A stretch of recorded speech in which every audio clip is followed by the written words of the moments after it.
Welcome back to Void of Fears. Before we jump into today's story, I've got to ask for a quick favour. If you could smash that like button, drop a comment below, and hit subscribe if you haven't already. It seriously makes a huge difference. YouTube's algorithm loves that stuff, and it pushes my videos to new viewers who might dig these stories too. I really appreciate every single one of you who takes the time to do that. It means the world to me and helps keep this channel growing. Alright, enough of me rambling. Let's dive into today's story. We were deployed under nightfall, blades of cold wind slicing over the Mongolian steppe like invisible razors. The stars overhead were bright, too bright, and the air too still. It didn't feel like the edge of the world, it felt like something beyond it. Our boots hit the frostbitten ground half a mile out from the target, a Soviet-era weapons research station that had supposedly been decommissioned decades ago.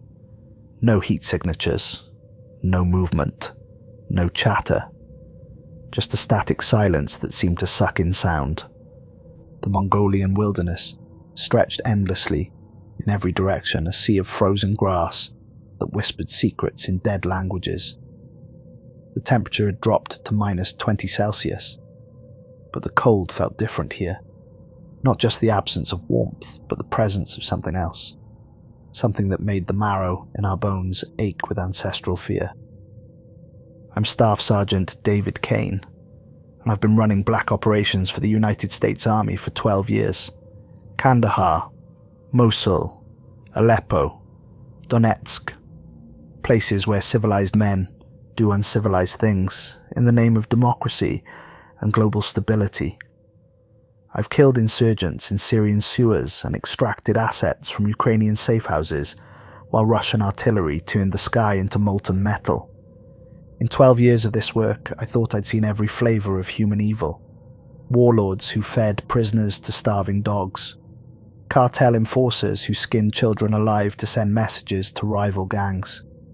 ISIS executioners who recorded themselves burning people in cages and uploaded the videos to social media like vacation photos. But evil, I learned that night, is a human concept. What we found in that facility was something far worse than evil. It was indifferent. The mission briefing had taken place in a concrete bunker 60 feet beneath Ramstein Air Base, in a room that officially didn't exist.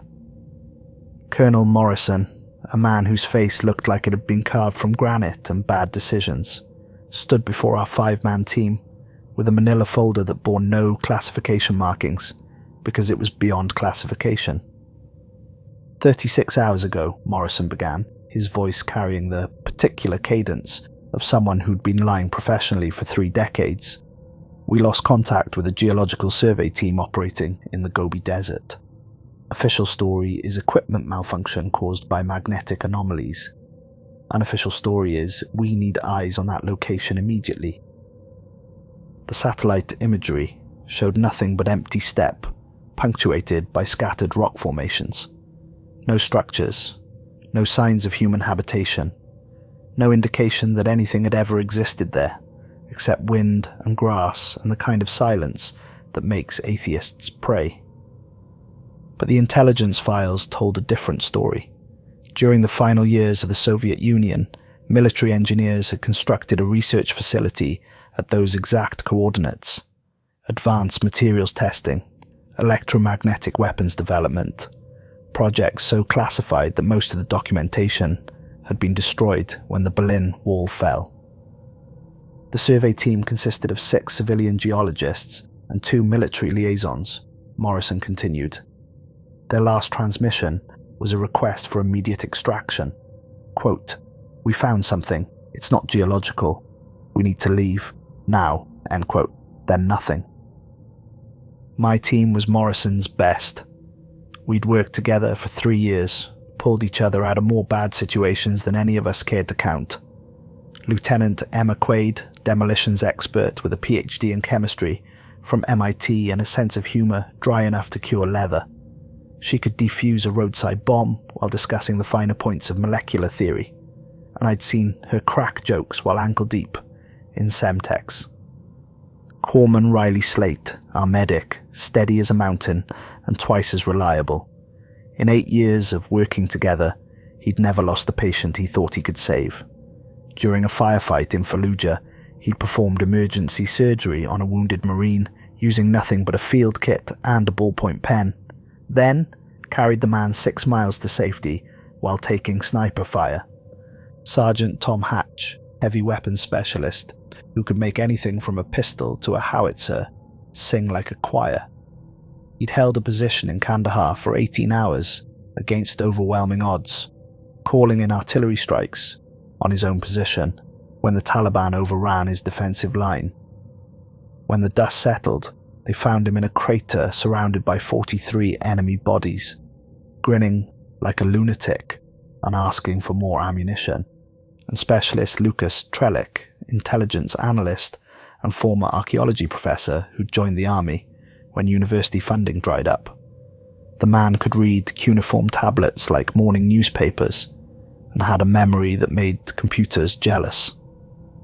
During our mission in Syria, he'd identified an ISIS commander from a single photograph of a partial tattoo, then provided a complete psychological profile based on the iconography.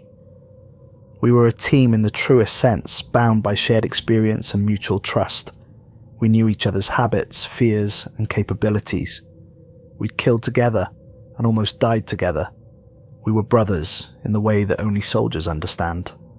None of that mattered in the end. The helicopter insertion went flawlessly, at least at first. Chief Warrant Officer Patricia Webb had been flying special operations missions for 15 years. From Colombia to Afghanistan to places that didn't appear on any official maps.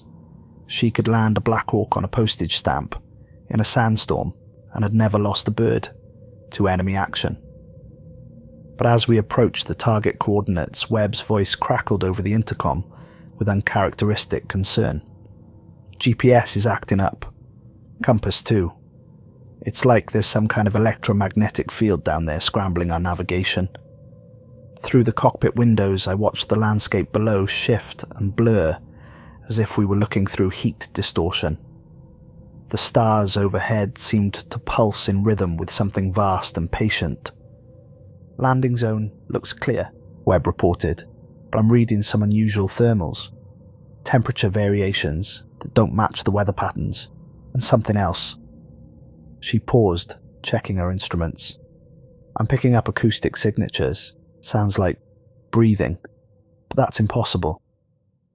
We fast roped down onto frozen ground that crunched beneath our boots like broken bones. The helicopter's rotors kicked up clouds of dust that tasted of age and forgotten sorrows. Webb lifted off immediately, disappearing into the star-drunk sky, with promises to return for extraction in 72 hours.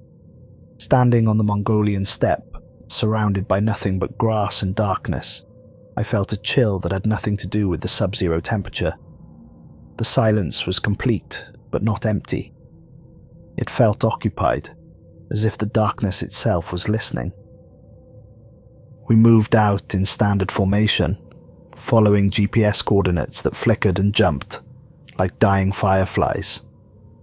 Our night vision equipment, gear capable of seeing a mouse at 500 meters, showed nothing but static when pointed toward our destination. The facility appeared gradually like a mirage resolving into reality. At first just an irregularity in the landscape, a shadow that shouldn't exist. Then details emerged. Concrete walls weathered by decades of wind and frost. Steel reinforcements twisted into shapes that defied engineering logic. We found the station halfway buried in the hillside. Stone and concrete cracked like the earth had tried to swallow it. The architecture was wrong somehow, designed by minds that understood geometry differently than human architects. Soviet engineering was brutally functional, all right angles and utilitarian ugliness, but this place had curves where there shouldn't be curves, angles that hurt to calculate mentally. The front gate looked like it had been hit from inside. Bent rebar and twisted hinges framed a darkness that even our high-powered tactical lights couldn't penetrate. The metal wasn't torn, or blasted. It was shaped, moulded outward like someone had reached through from the inside and simply pushed reality aside. Quaid knelt beside the wreckage, her trained eye examining the damage pattern. She'd analysed blast sites from Baghdad to Beirut, could tell you the difference between C4 and Semtex from the scorch marks alone. But this was different.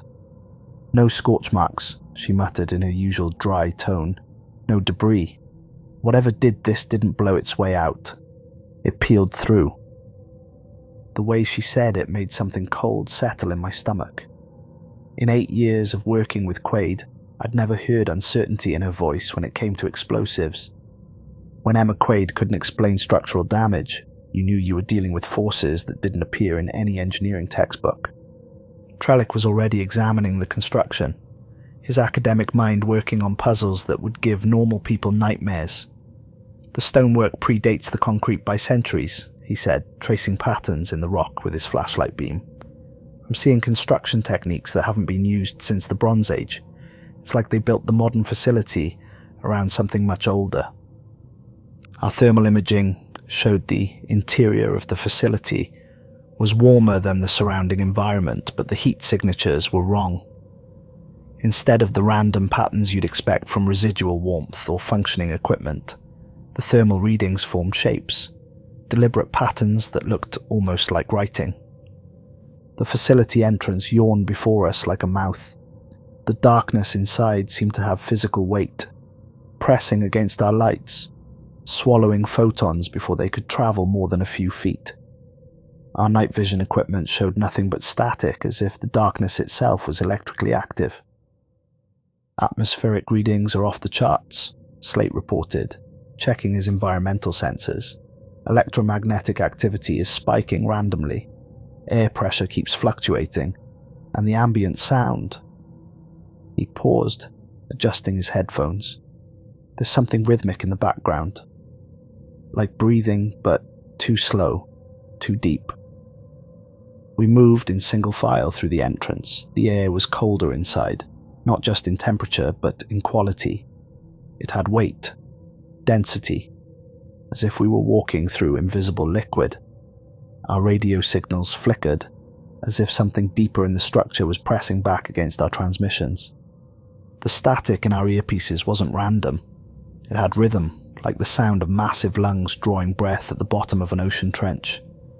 The facility's interior defied logical navigation. Soviet research installations were designed with military efficiency in mind. Straight corridors, logical layouts, clear sight lines for security purposes. But this place seemed to shift when we weren't looking directly at it. Corridors that should have led to dead ends opened onto vast chambers. Rooms that appeared small from the outside contained spaces that couldn't possibly fit within the facility's external dimensions.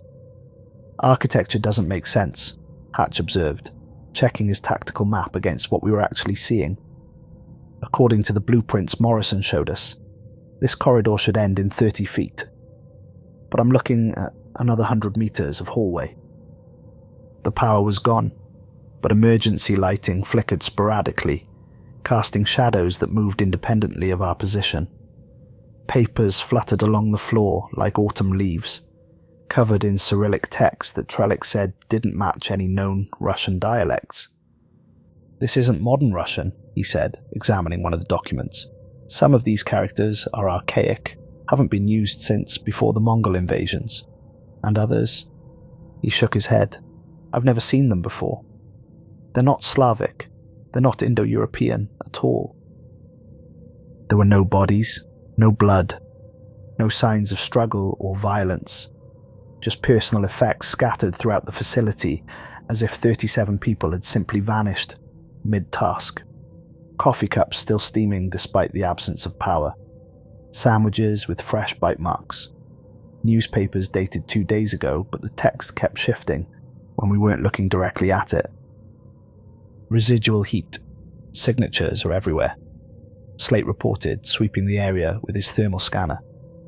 Handprints on door handles, footprints in the dust, but they're too warm, too fresh. According to our intelligence, this place has been abandoned for 6 months. We found a security station with monitors still displaying feeds from throughout the facility. The cameras showed empty corridors, vacant laboratories, deserted common areas. But occasionally, in the corner of the frame, or reflected in a piece of equipment, we'd catch glimpses of movement, shadows that didn't correspond to any light source, figures that appeared for single frames before vanishing. Motion sensors are going insane, Hatch reported, studying the security readouts. They're detecting movement throughout the facility, but the cameras aren't picking up anything solid. And the weight sensors, they're showing intermittent loads of several £100, but nothing visible is triggering them. That's when we found the research laboratory. The lab occupied an entire level of the facility, a vast chamber filled with equipment that looked like it belonged in a science fiction movie. Particle accelerators built into the walls, centrifuges the size of small buildings, computer systems that hummed with processing power beyond anything in the civilian world. But it was the containment area that made my blood freeze. At the center of the lab stood a cylindrical chamber, maybe 20 feet tall and 10 feet in diameter. The walls were constructed from materials I didn't recognize, metal that seemed to absorb light rather than reflect it. Inside the chamber, suspended by electromagnetic fields, hung fragments of what appeared to be archaeological artifacts. Pieces of armor, weapon fragments, and at the center, rotating slowly in the anti-grav field, a crown. Even through the containment barrier, something about the crown made my vision blur. The metalwork was intricate, beyond human capability, covered in engravings that seemed to move and shift in my peripheral vision. It wasn't just decorative, it was functional, designed for a purpose I couldn't begin to understand. Trellick found the research files scattered across workstations throughout the lab. The documents were written in Russian, but his translation made my skin crawl. Project Tsarski Venets, he read, his voice growing quieter with each page. The Tsar's crown. They weren't studying conventional weapons here. They were researching what they classified as pre-human technology. The files contained photographs from excavation sites across Central Asia, ancient burial mounds that had been disturbed, their contents catalogued and removed by teams of military archaeologists. But these weren't typical digs. The photos showed heavy excavation equipment, armed security details, and containment protocols that belonged in a nuclear facility.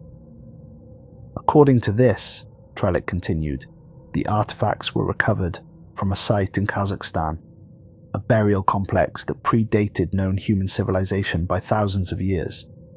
The researchers believed they were dealing with technology from a previous iteration of human development. One photograph caught my attention, the crown captured in its original resting place. Even in the grainy black and white image, it seemed to radiate power. The burial chamber around it was filled with other artifacts, weapons, armor, tools, all crafted from the same light-absorbing metal. Listen to this research note, Trellick said, his voice tight with academic excitement and primal fear. Quote, the artifacts demonstrate properties inconsistent with known material science, electromagnetic anomalies, gravitational distortions, temporal displacement effects. Subject 001A appears to exert influence over local space-time geometry. End quote. The research logs documented months of increasingly desperate study. Scientists reporting shared dreams, equipment malfunctions that followed no logical patterns, personnel requesting transfers to other projects, then disappearing entirely from official records. The final entries are increasingly erratic, Trellick observed, flipping through pages of handwritten notes. Look at this. The crown is not an artifact. It is a key. The burial site was not a tomb. It was a prison. We have made a terrible mistake. Then the handwriting changes entirely. Different person, different pen. He speaks to us now. The first of 4. the one who prepares the way. The last entry in the research log was dated 6 days ago. A single line in handwriting that looked like it had been scratched into the paper with fingernails. It's not a crown. It's a key. God help us, it's a key. We pressed deeper into the facility, following maintenance corridors that seemed to extend far beyond what the building's external structure should have allowed. The architecture became increasingly wrong as we descended. Walls that curved in directions that violated basic geometry. Ceilings that appeared to be both above and below us simultaneously. Doorways that opened onto spaces that couldn't exist within the laws of physics. Our equipment continued to malfunction. Flashlights dimmed despite fresh batteries. Radio communication degraded to whispers and static. Our GPS units showed our location as varying wildly, placing us everywhere from the bottom of the Pacific Ocean to coordinates that didn't exist on Earth. "Kane," Slate said, his voice tight with concern. "My medical sensors are picking up biosignatures. Multiple subjects, but there's nobody here." I checked his readings over his shoulder. The displays showed heart rates, respiratory patterns, brain activity, the full spectrum of human life signs. But we were alone in the corridor, 5 soldiers in an abandoned facility. "How many subjects?" I asked. "Varies," Slate replied, adjusting his equipment. "Sometimes dozens, sometimes hundreds. And Kane, some of these readings aren't human. The heart rates are too slow, the brain patterns too complex. Whatever these sensors are detecting, it's not people." That's when we found the shaft. Slate stumbled on it first, nearly falling into what looked like an elevator shaft with no cab. Just a black hole leading straight down, lined with old stone and newer steel reinforcement. At the edge, something had been carved. Foreign, ancient, but deep. Precise. Not just scratches, wounds in the stone. The shaft was perfectly circular, maybe 20 feet across. The stonework was incredible, each block fitted with precision that would challenge modern construction techniques. But the stones were ancient, older than the facility, older than the Soviet Union, older than recorded human history. The carvings around the rim looked like writing, but in a script that predated any known language. The symbols seemed to shift and flow in our flashlight beams, rearranging themselves into new configurations when we weren't looking directly at them. "I've seen similar patterns in Mesopotamian artifacts," Trellick said, running his fingers over the carved markings. "But this is different. More complex, more purposeful. It's not just decoration, it's instructions. Or maybe a warning." The shaft exhaled cold air that made our breath fog despite our thermal gear. The air carried scents that shouldn't exist. Ozone and copper, old blood, and burning stone. Underneath it all was something organic. Something that smelled like battlefields after the fighting stopped, when the only sounds were flies and the settling of the dead. Our equipment went haywire near the opening. Electromagnetic readings spiked off the charts. Geiger counters clicked frantically, despite showing no radiation. Our altimeters claimed we were simultaneously at sea level and 30,000 feet above it. Trellick leaned over, shining his beam down into the shaft. "Looks like it opens up at the bottom," he said. "I see movement, reflections." No one spoke for a moment.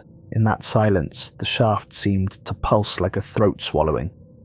The air pressure changed, making our ears pop, as if we were descending rapidly in an aircraft. Somewhere far below, we heard the sound of metal on stone. Slow, rhythmic, like someone walking with measured steps. But the acoustic properties were wrong. The sounds seemed to come from multiple directions simultaneously, as if the shaft itself was amplifying and distorting the noise. Hatch was the first to break the silence, but his usual joking tone carried an edge I'd never heard before. "Yeah, well, let's not go full ancient evil just yet. Probably some busted equipment down there. Who wants to play elevator monkey?" Tom Hatch had walked point through the deadliest neighborhoods in Iraq without blinking. He'd held his position while mortar rounds fell like rain around his foxhole in Afghanistan. He pulled wounded soldiers out of burning vehicles while taking fire from 3 directions. In 5 years of working together, I'd never heard uncertainty in Tom Hatch's voice, but I heard it now. We rigged rappelling lines and prepared for descent. Standard operating procedure called for leaving 1 man topside to maintain communications and provide security. But something about the facility made us reluctant to split up. The building felt alive, patient, like a predator, waiting for its prey to make a mistake. "Stay together," I ordered, making a tactical decision that probably saved my life. "Whatever's down there, we face it as a team." We rappelled in. The descent took longer than it should have. Our equipment indicated we'd dropped maybe 50 feet, but the shaft walls suggested we travelled much farther. The stone construction changed as we descended. Soviet-era steel reinforcement giving way to worked stone that looked impossibly ancient. Then, to something that wasn't quite stone, wasn't quite metal, but something in between. Halfway down, our chronometers began malfunctioning. Digital displays flickered between different times, sometimes showing dates that hadn't occurred yet. My watch claimed it was simultaneously 3 in the morning and 11 at night, on days that were weeks apart. "Kane," Slate's voice crackled over the radio. "My altimeter says we've descended 300 feet, but the rope length indicator shows we've only used 70 feet of line, and the air pressure readings, they're not making sense. It's like we're underwater, but in atmosphere that's too thin to breathe." The shaft walls were covered in more of those carved markings, growing more complex as we descended. What had started as simple geometric patterns at the surface evolved into intricate scenes. Battles between armies that carried weapons I didn't recognize. Cities that defied architectural logic. And riders. 4 of them, each mounted on a differently coloured horse, each carrying symbols of their dominion over different aspects of human existence. War rode a red horse and carried a sword that dripped with the blood of nations. Famine rode a black horse and held scales that weighed the worth of human souls. Death rode a pale horse and bore a scythe that could harvest entire civilizations.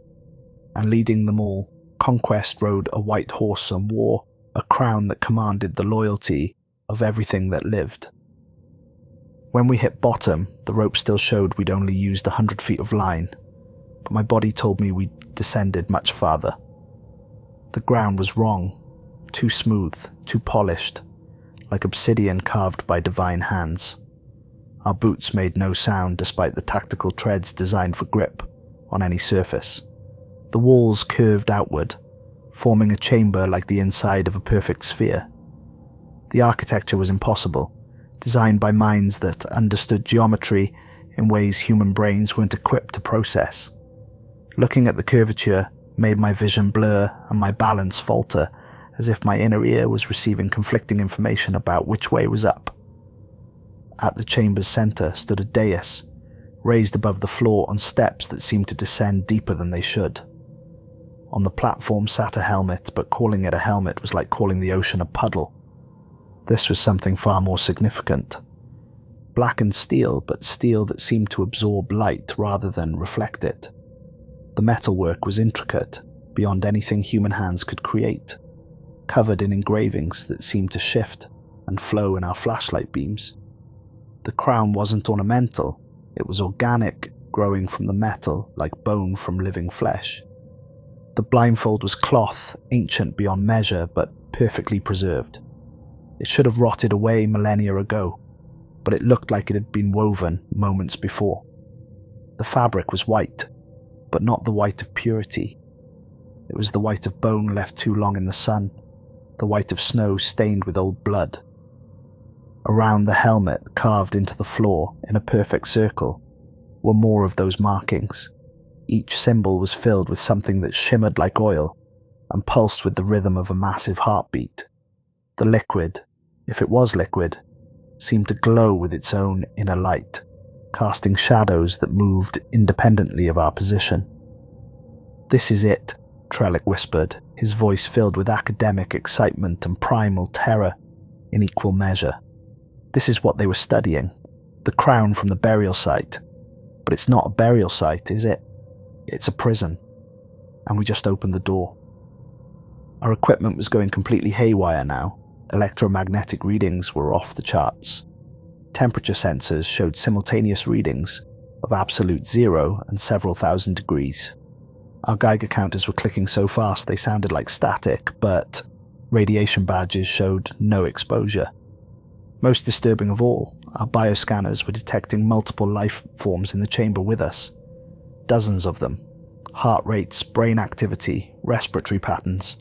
But we were alone with the crowned helmet and the pulsing symbols surrounding it. That was when the whispering started. None of us said anything at first, but I saw it in their faces. They heard it too. The voices came from inside our skulls, bypassing our ears entirely. They spoke in languages that had never been written down, languages that predated human speech by millennia. But somehow, impossibly, we understood every word. The whispers were patient, educational, like teachers instructing promising students. They wanted us to understand what we were witnessing, what we were about to become part of. Knowledge was power, and power was meant to be shared with those capable of using it wisely. I heard tactical commands for battles that hadn't been fought yet, strategies for wars between nations that didn't exist on any current map. The voices described weapons that could unmake reality itself, armies that marched through dimensions humanity hadn't discovered. They spoke of conquest, not just of territory, but of minds, of souls, of the very concept of free will.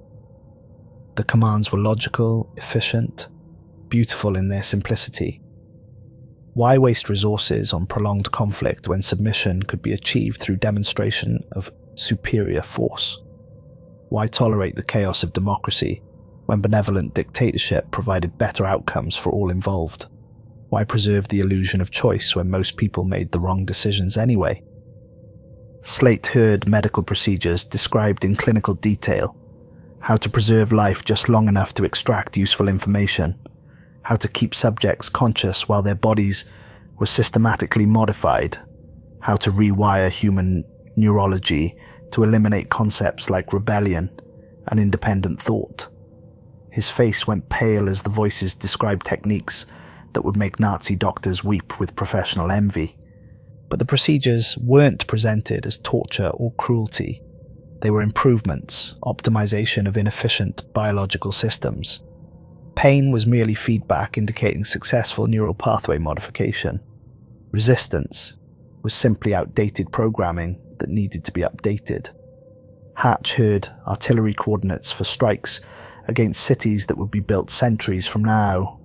The voices described the mathematics of destruction, the precise calculation of force required to break the will of entire populations. They spoke of the art of war elevated to its purest form. Conflict as worship, destruction as prayer to gods who measured devotion in body counts. But these weren't random acts of violence. They were surgical strikes designed to minimize casualties while maximizing psychological impact. The goal wasn't annihilation, it was conversion. Every death served a purpose, every act of destruction cleared the way for something better. And Trellick heard history lessons, the real ones. The wars before, recorded time, when gods walked among men and decided their fates with sword and flame. He learned about civilizations that had risen and fallen before humanity had crawled out of caves, empires that had spanned galaxies before Earth had cooled from its stellar birth. The voices told him about the Four, who rode before the end times, but they didn't call it the end times. They called it the completion, the final phase of a project that had been in development since the universe first learned to think. War, famine, death, these weren't harbingers of destruction. They were quality assurance specialists, ensuring that the transition from chaos to order proceeded according to specifications. And Conquest, who rode before them all, wasn't a destroyer but an architect. He designed civilizations the way engineers designed bridges, with careful attention to load-bearing capacity and structural integrity. He had built empires that lasted for millions of years, created peace that endured across geological ages. All it required was the elimination of variables. Free will was a bug in the human programming, not a feature. Independent thought led to conflict, suffering, inefficiency.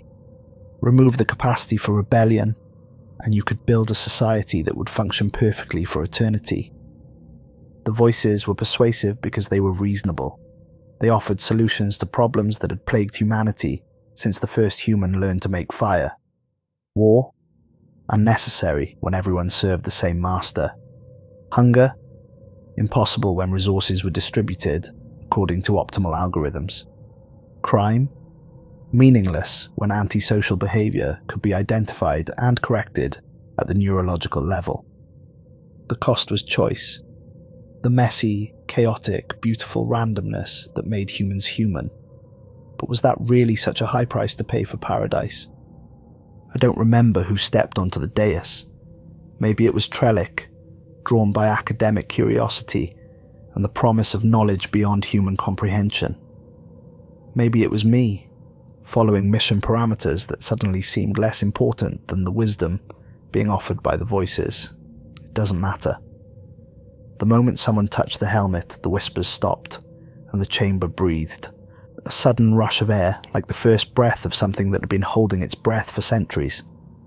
Then silence, so complete it felt like death, so absolute that it made the previous quiet seem like a thunderstorm. Then hooves, not loud, not galloping, just slow, steady clops on stone, the sound of something very large moving with deliberate patience. We turned toward the shaft, our flashlight beams catching movement that made my mind rebel against what I was seeing. There he was. The rider descended the wall like gravity, meant nothing to him. Horse and all, moving down the vertical stone surface as if it were level ground. The pale beast was magnificent and horrible, half bone and half rotting flesh, steaming with decay that somehow froze the air around it. The horse had never been truly alive in any sense humans understood. Its skeleton was too large, too perfectly proportioned, designed by intelligence that understood anatomy better than evolution ever could. Where its hooves touched the shaft walls, the Stone Age centuries in seconds, cracking and crumbling, turning grey, then black, then dust that fell like snow. The rider wore armour fused to his flesh, or perhaps his flesh had grown around the armour. It was impossible to tell where man ended and metal began. The plates were rusted through with age but solid, as if they had never been pierced by any weapon forged by human hands. His face was exposed, human in shape but untouched by time or emotion, smooth as polished marble, pale as bone, eyes like empty wells that reflected nothing but contained everything. No rage, no hatred, no expression at all. Just stillness, like judgment given physical form. This wasn't some monster from a horror movie or demon from a religious text. This was something biblical, in the truest sense, something that predated human civilization by eons. The first of four. The herald of completion. The one who rode before war, before famine, before death. Conquest. His eyes weren't human eyes. They were voids, but not empty voids. They held the weight of eternity, the patience of geological time. When he looked at us, I felt like an insect being examined by an entomologist. Not with malice or cruelty, but with professional interest and infinite patience.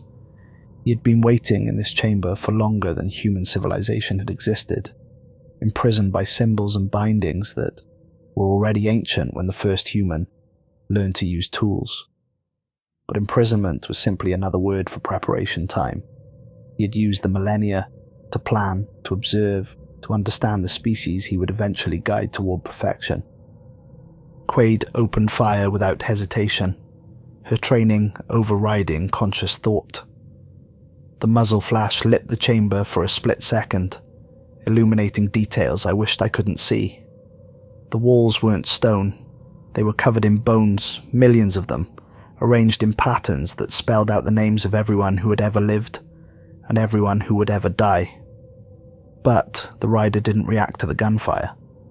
The bullets vanished in the air, before reaching him, not deflected or absorbed, but simply ceasing to exist, falling through cracks in reality, to land in places that couldn't be mapped or measured. He tilted his head slightly like a teacher observing a student's incorrect answer with mild disappointment. Violence was such an inefficient solution to most problems. There were better ways to resolve conflicts. Then Hatch screamed. I turned, and he was just gone. No transition, no fade, no dramatic disappearance. 1 second he was there, crouched behind cover with his rifle raised. The next second there was empty space where he had been. No weapon, no gear, no sign he had ever existed. Just his dog tags falling through empty air to clink on the stone floor like coins dropped by a careless god. The sound echoed in the chamber, metal on stone, final and absolute. It was the sound of a life being edited out of existence, not just ended, but removed from the story entirely. Slate fell to his knees, blood pouring from his nose and ears. His medical training told him he was experiencing massive intracranial pressure, but his instruments couldn't detect any physical cause. The bioscanners were showing impossible readings, brain activity patterns that matched no known human neurological profiles. He's speaking. Slate gasped, his voice distorted by the blood in his throat. He's inside my head. He's showing me. Oh God, he's showing me what comes next. I saw the rider raise one hand. Not threatening, not violent, just claiming ownership. The gesture was casual, almost dismissive, like adjusting a piece of furniture or straightening a picture frame. And Slate stopped breathing, not violently, not dramatically. He simply stopped, like someone had turned off a switch that controlled his autonomic nervous system. His eyes remained open, but the light behind them was gone. His body remained upright for a moment, then toppled forward with the boneless collapse of something that had never been alive. The rider's expression didn't change, but somehow I understood that Riley Slate hadn't been killed. He had been recruited. His consciousness had been preserved, filed away, in some vast database of useful minds, ready to be called upon when his skills were needed. Quaid tried to run. She was fast, faster than most men, twice her size, her body honed by years of military training and combat experience. She'd outrun insurgents through the streets of Mosul and escape Taliban ambushes in the mountains of Afghanistan. She made it maybe 3 steps before the pale horse moved. The beast stepped forward once, and reality rippled around its hoof like water disturbed by a dropped stone. Space twisted, distance became meaningless, and Quaid's leg crumbled beneath her, bones snapping inward like wet twigs. She didn't scream. Her mouth opened, but no sound came out. Then she was gone too, dissolved into shadow like she had never existed. But I knew she hadn't been destroyed either. None of them had. They had been collected, preserved, filed away in whatever vast consciousness served as the rider's memory banks. Their knowledge, their skills, their personalities, all saved for future use. Trellick stayed, frozen by terror and fascination in equal measure. His academic mind was still working, still trying to process what he was witnessing, still attempting to categorize the impossible within familiar frameworks. The Crown, he whispered, his voice barely audible. It's him, the first, the one who opens the gate. And I understood then, with a clarity that burned through my mind like acid through steel. We hadn't just stumbled on a tomb. We had broken it, unsealed it. The Soviet researchers hadn't been studying an artifact. They had been maintaining a prison. The facility hadn't been abandoned. It had been evacuated when someone realized what they were dealing with. The first horseman. Not death, not war, not famine, conquest, the one who rides before them all. He doesn't rage, he doesn't scream, he doesn't kill in fury. He claims, he commands, he converts. The rider turned his attention to me, and I felt something probe the edges of my mind. Not violently, like a burglar kicking down a door, but gently, like a librarian browsing through files. Cold fingers rifled through my memories, my training, my fears, my hopes, my dreams, my guilt over things I'd done in the name of democracy and global stability. He examined my military service record like reading a personnel file, reviewed my psychological profile like studying a blueprint for a machine he might want to purchase. I felt him cataloguing my skills, my weaknesses, my potential usefulness to the grand project he was about to undertake. But instead of claiming me like he had the others, he paused. Something in my mind interested him, not my training or my experience, but my capacity for doubt. Most soldiers were trained to follow orders without question, but 12 years of black operations had taught me that sometimes the mission parameters were wrong. Sometimes the people giving orders had incomplete information. Sometimes doing the right thing meant disobeying direct commands. The rider saw this capacity for independent thought, and instead of eliminating it, he found it useful. He needed someone who could think beyond simple obedience, someone who could adapt to changing circumstances, someone who could carry a message to a world that wouldn't want to hear it. He let me go, not out of mercy, out of purpose. I was the messenger, the witness, the advance scout who would prepare humanity for what was coming. Someone had to tell the story. Someone had to spread the word. Someone had to make the transition easier for everyone involved. The rider raised his hand again, but this time he pointed toward the shaft. A command, clear and absolute.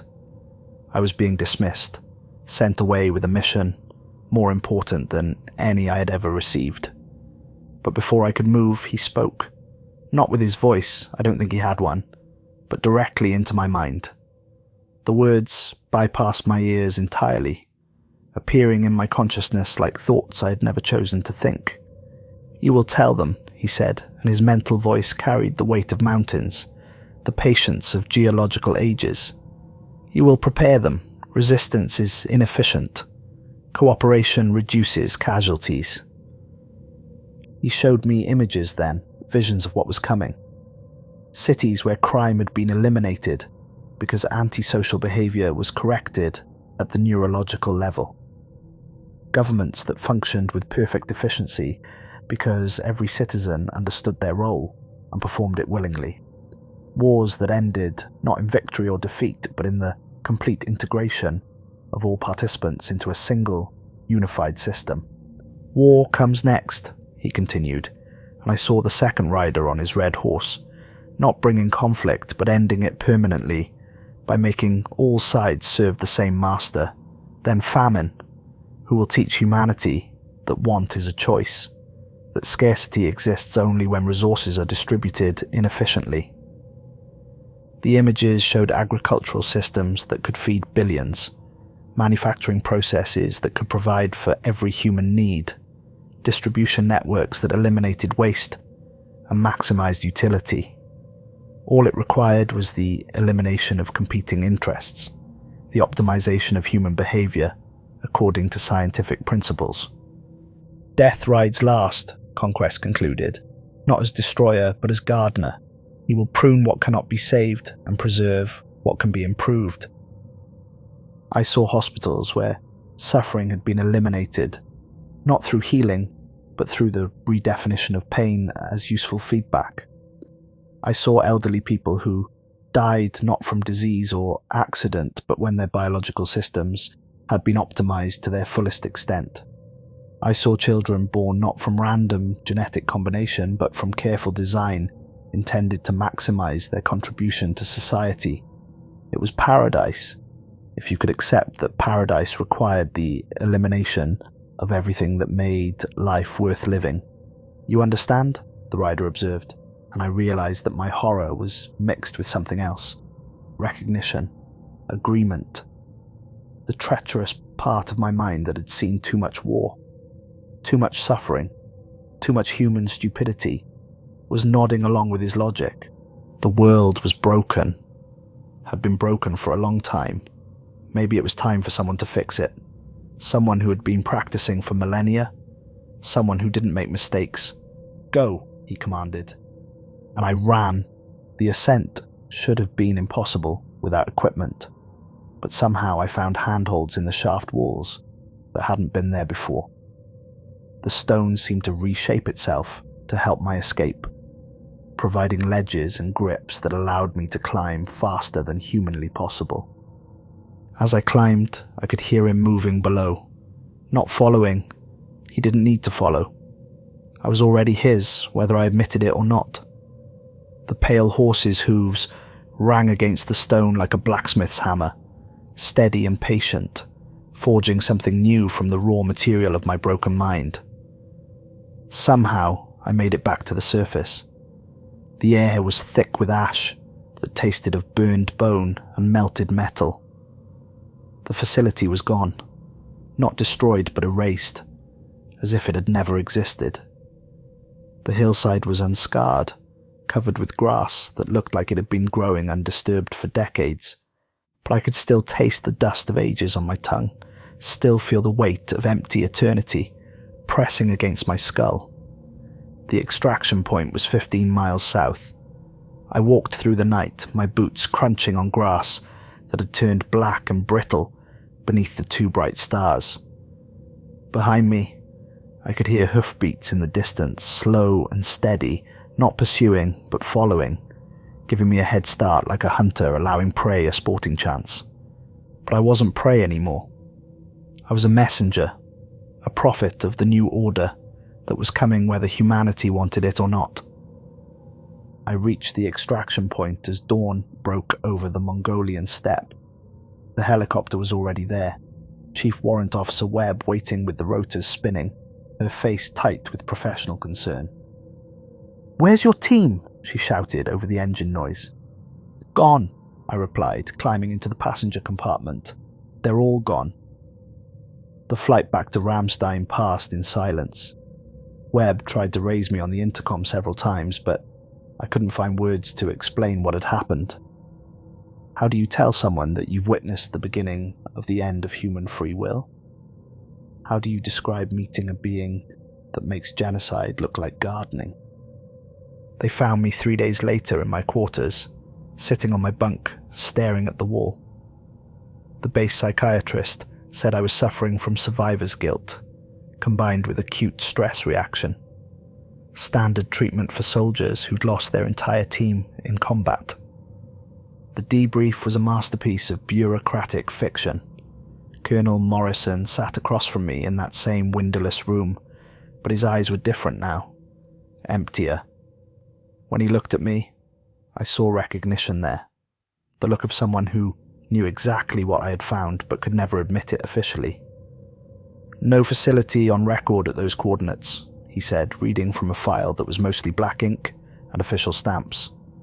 "No Soviet research program.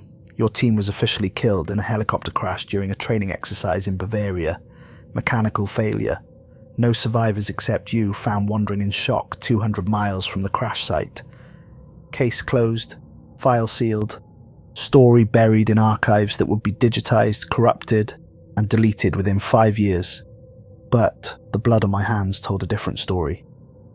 DNA analysis showed it belonged to people who had never existed, whose genetic patterns didn't match any known human populations.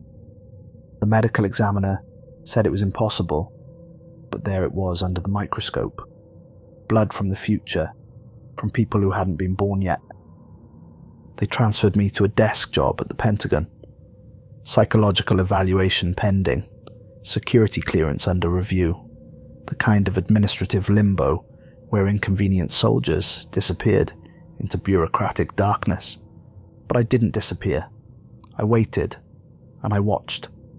The changes started small. Politicians making decisions that contradicted their previous positions. Military commanders issuing orders that served no apparent strategic purpose.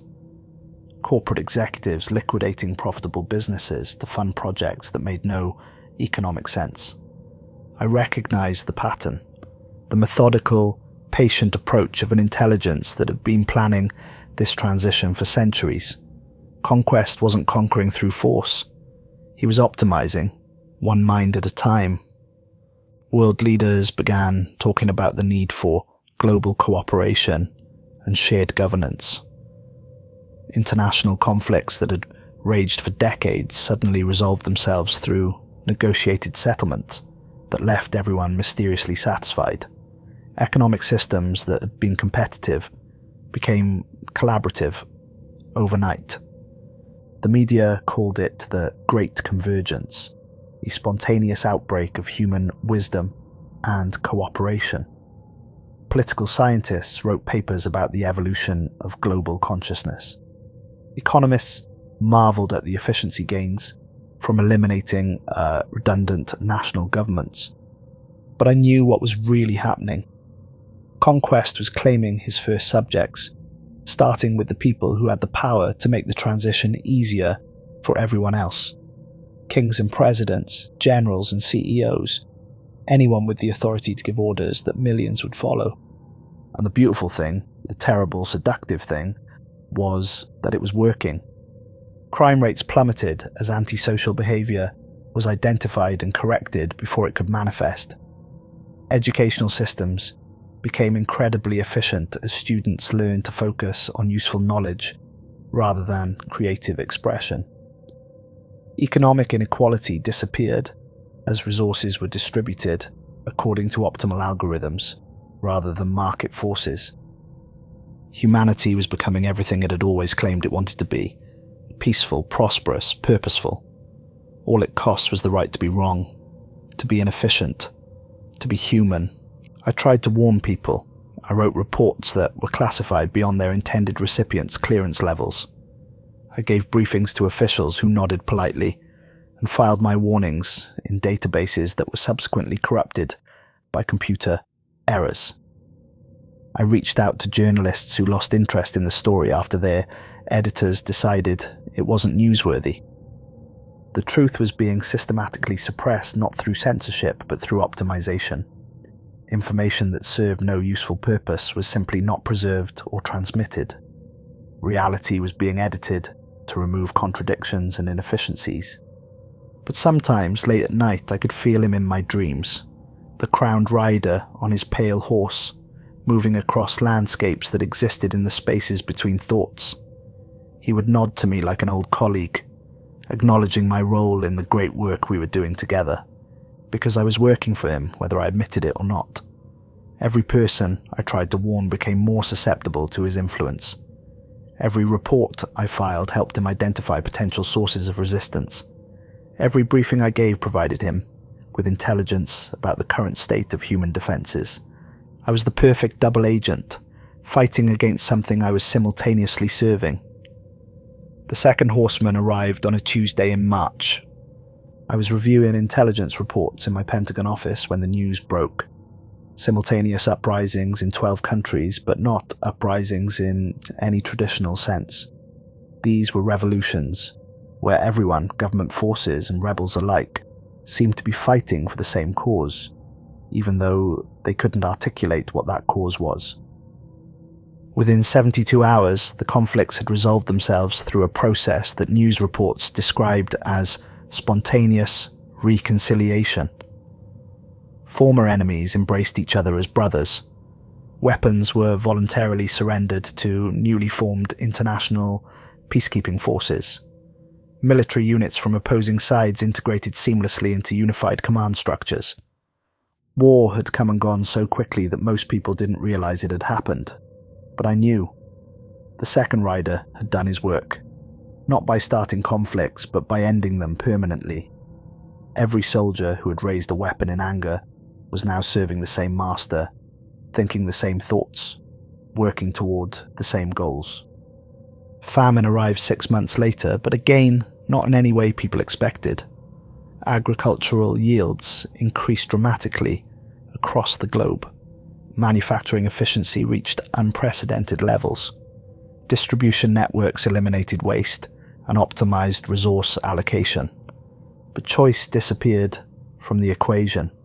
People ate what they were given because it was nutritionally optimal. They worked where they were assigned because it maximized productivity. They lived where they were placed because it served the greater good. Hunger ended, but so did the right to want something different than what you needed. I watched it all happen from my desk in the Pentagon, filing reports that nobody read, giving briefings that nobody remembered, trying to warn a world that no longer wanted to be warned. And death was coming. But he wouldn't bring destruction. He would bring completion. The final optimization of the human condition. The elimination of suffering through the redefinition of what it meant to be alive. I could feel him approaching like a storm front moving across the horizon. Not as an ending, but as a graduation. Humanity was about to complete its final exam, and the grade was pass or be recycled. But sometimes in the space between sleeping and waking, I wondered if that was really such a bad thing. The world was becoming exactly what every utopian philosopher had ever imagined. Peaceful, efficient, purposeful. War was obsolete. Hunger was eliminated. Crime was extinct. All it cost was chaos. The beautiful, messy, inefficient chaos that had produced Shakespeare and Mozart, Einstein and King, every artist and inventor and revolutionary who had ever pushed humanity forward by refusing to accept the world as it was. The voices in my dreams spoke of better things to come. Cities that functioned like clockwork. Governments that served their citizens with perfect efficiency. Lives that were optimized for maximum happiness and minimum waste. And sometimes, God help me, it sounded like paradise. I am Staff Sergeant David Kane, and I have seen the first Horseman of the apocalypse. He is not coming to destroy the world, he is coming to fix it. And that might be the most terrifying thing of all. The pale horse's hooves ring like bells across the steppes of Mongolia, and with each step, another mind joins the great convergence. Another voice adds itself to the choir of perfect harmony. Another human being discovers the peace that comes from never having to choose again. 3 riders have passed. The 4th is mounting his pale horse, adjusting his scythe, preparing for the harvest. And I am still here, still writing these words, still trying to warn people who no longer want to be warned. Because in the end, I'm exactly what Conquest needs me to be. The last voice of the old world, crying out in a wilderness that grows smaller and more ordered with each passing day. The apocalypse isn't coming with fire and brimstone. It's coming with efficiency reports and optimization algorithms, and it's already here.